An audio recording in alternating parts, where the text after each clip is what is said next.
Ha, çiyələkli. OK。姑娘们可以帮忙，我去买冰淇淋。哦， Ha, yes. Nəsə başım çıxmadı. Dedim qızlar. Hə. Hə, başladı. Sağ olun. Çox sağ olun, minnətdaram. Thank you.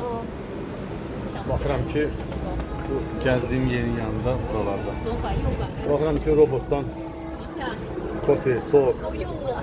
qəşəng şeylər, maruzla, dondurma, robot hazırlayır. Burada kofedir. Mən də maruzla yemək istəyirəm.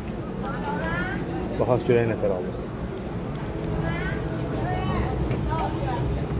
我拿手机给他翻译， Hə, burada 翻译， baxdım. 我手机翻译打给他。 Çiyələkli var, şokoladlı var, yemişli var, ananaslı var. 本来准备 Mən də çiyələklisi.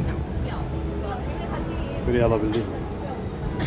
哎，你别说，这是我唯一见过的英文。 Hə, başladı. Sağ olun. Çox sağ olun, minnətdaram. Thank you. Biraz çətin idi. İçatdan elə də başımız çıxmır. Anlayışımız yox.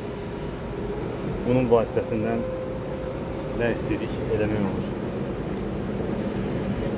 Yaxşıdır. Robot. Sənə halal. Çiyələrim hanım? Çiyələrim də verin, ha uğraş. Hə, bu qəşəng. Qaşqımız da var.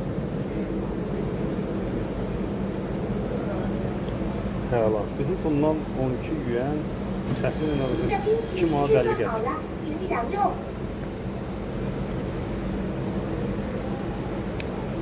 Hə, belə bir dondurmamız. Bunlar hamısı dondurma. Bu kofe maşınıdır. O da bilmirəm nədir. O da kofedir. Bir dənə dondurma.